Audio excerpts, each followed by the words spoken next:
How's it going, Yankee fans? Welcome back to Fireside Yankees with your boys, Alex and Ryan. Got a late night game tonight against the Oakland Athletics. Definitely not ideal. I hate these late night games, man. I really want to go to sleep at like 11 o'clock, but instead, we're up at 9:40 for the game and probably ends at around midnight. And, you know, some late night baseball is never a bad thing, but it's definitely a little bit late for the East Coasters. And ultimately, we need this win, man. We need a couple of wins against Oakland, a really, really bad team. We're struggling to put runs on the board. We need to use Oakland as this get right situation, score some runs, at least more than 5. And have some good pitching performances. No errors, no base running mishaps like we've seen from Gleyber Torres recently or IKF. No errors, clean baseball, efficient baseball, and win some games. I think that would go a long way towards getting us back on the right track. But today we want to talk about the Yankees with runners in scoring position, my friends. This is going to be a very eye-opening episode because this team with RISP is really freaking bad. It is one of the reasons this team is just dropping down the standings at a pace that is almost incomprehensible. But Ryan, before we dive into this segment, talking about the Yankees offense and the lack thereof, how you doing today, my friend? I'm doing all right. I think we've been having our fair share of fun in the early morning with some of the stuff going on across the minor leagues. I will not get into specifics as to who was shelled today, but we'll just, I'll just drop a little hint at that. But the Yankees-Florida Complex League was able to do something the Yankees haven't been able to do at the Major League level, which is capitalize with runners in scoring position.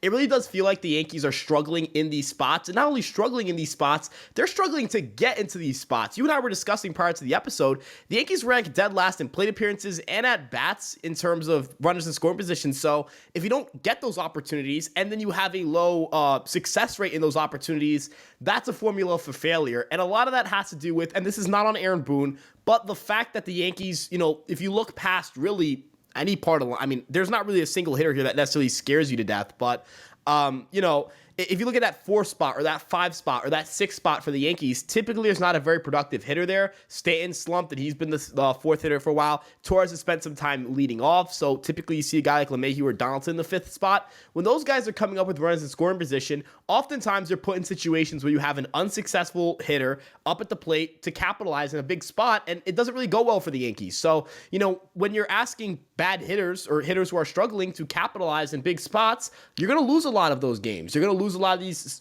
close one-run games. It feels like the extra innings have really become a boogeyman for the Yankees. They can't score that runner on second. They can't get that runner on second to score. I know the White Sox series, I believe they had an extra, not the White Sox series, the Red Sox series had an extra inning situation where they weren't able to get the runner on second to, I don't even think they got him to third base. You have a runner on second against the Rangers. I know you were down 2, but you couldn't even get one of those runs in, make it a baseball game. That couldn't happen. The Rangers were all but giving you that run. They don't care if the runner on second scores, so you couldn't have gotten that runner in with the Rangers not caring to protect that run. That's crazy to me. I think it's insane that they can't get runs in. I think that part of it is not having Aaron Judge healthy. I think part of it was not having Harrison Bader healthy. But even with those 2 guys hurt, I made a chart that had the Yankees, all the Yankees players that are making over $10 million. That's a combined $207 million and $225,000. They've gotten a combined 5.7 WAR. 5.7 WAR is laughably bad for $207 million of value. So there's an issue with the guys who are currently on the roster, right? Like Stan's a negative WAR player this year. Donaldson's a negative WAR player this year. Between those 2, they're making $47 million. LeMahieu's at 0.2 WAR. So that means that you're getting a negative 0.1 WAR from a group of guys that are getting paid over $60 million. And those are position players. If they play to the back of their baseball cards, the Yankees are fighting for the American League East. And that's really the issue here. A lot of the guys that are currently in the lineup are slumping. We can talk about trade deadline acquisitions. We can talk about prospects they could call up.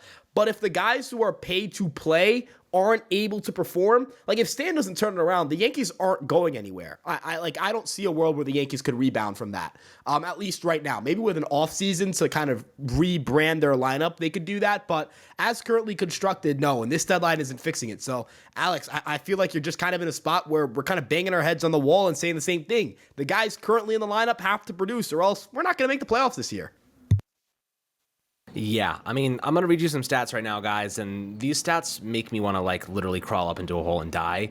The Yankees have the fewest at bats. You might have referenced this earlier. The Yankees have the fewest at bats with runners in scoring position in the game. They're ranked 30th, guys, ranked 30th. So that means they're not getting that many at bats with guys on base, which is kind of representative because they have one of the worst on base percentages in the game, right? Some of their primary players have on base percentages less than 30%, which by most accounts is a really well below average. So, you look at the runs, overall runs, the Yankees rank 30th. So far, they rank last place in at-bats, they rank last place in runs, they rank last place in hits, and they rank 26th in home runs for a team that prides itself on hitting home runs, prides itself on power. We're not seeing it. We're not seeing it with runners on base. Aaron Judge was our whole offense, and you kind of hit on this before we were talking before the episode, and that Aaron Judge is not supposed to be up when runners are in scoring position. He's supposed to be up there right behind a guy like DJ LeMahieu in his prime, or even Volpe when he was hot early on in the season. They get on base a lot, and he can hit those guys in, so you can take early leads. Early leads in baseball give you a significant advantage. It gives your pitcher a lot of confidence. So you're hoping that Judge can get up there, drive a runner in, drive himself in, and take an early lead, and the Yankees can have a little bit of leverage going into the middle portion, latter portions of the game. But that just hasn't been the case. Like, no one's stepping up and actually making anything happen. Now, you look at some other metrics that they definitely stand out, and they rank 25th in walks with runners in scoring position. They rank dead last in strikeouts, which is interesting because that would indicate they actually have the fewest amount of strikeouts with runners in scoring position, but also makes sense because they have the fewest at bats with runners in scoring position. So you're seeing the trend here becoming very obvious.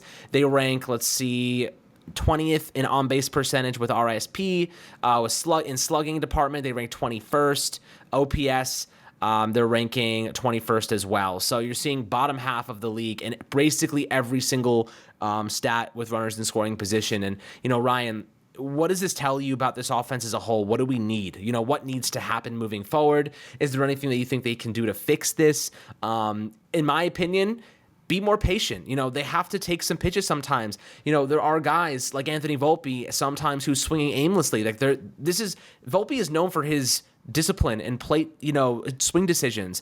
And he's been swinging aimlessly at pitches that are way out of the strike zone or, just not looking like they have any sort of tail. And ultimately, when the Yankees are not getting on base, their team in offense struggles considerably, and it puts a lot of pressure on the starting rotation, which is an unsustainable strategy. So what do you think needs to happen for the Yankees to turn this thing around? Yeah, so I think the big thing is, as you mentioned, seeing more pitches. I think they have to be more patient. They've got to see more pitches. This team does not see enough pitches. This team doesn't get on base enough. That's a big issue.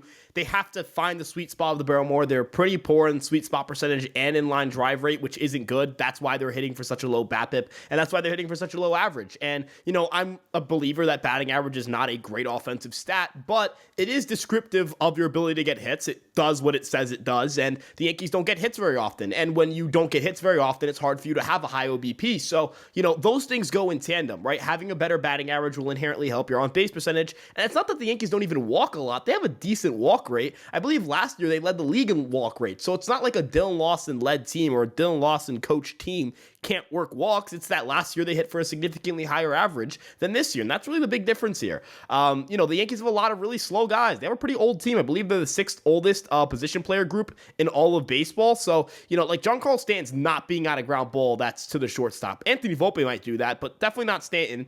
Definitely not Donaldson. Definitely not LeMahieu. Glaber's pretty slow. Your catchers are really slow.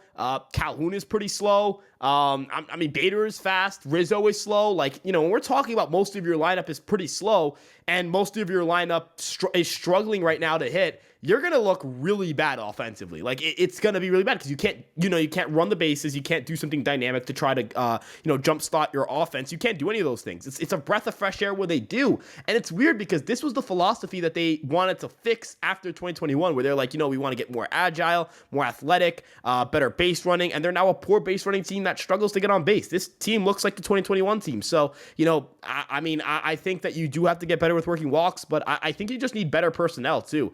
End of the day, Brian Cashman didn't do a great enough job building this roster, in my opinion. I'm not even like someone who thinks he should get fired, but he didn't do a good enough job. And I think it's as apparent as it can be that he hasn't done a good enough job, at least this year, because the product on the field, it speaks for itself. So, see more pitches, and in the offseason, they're going to need better personnel, because right now, it's not good enough.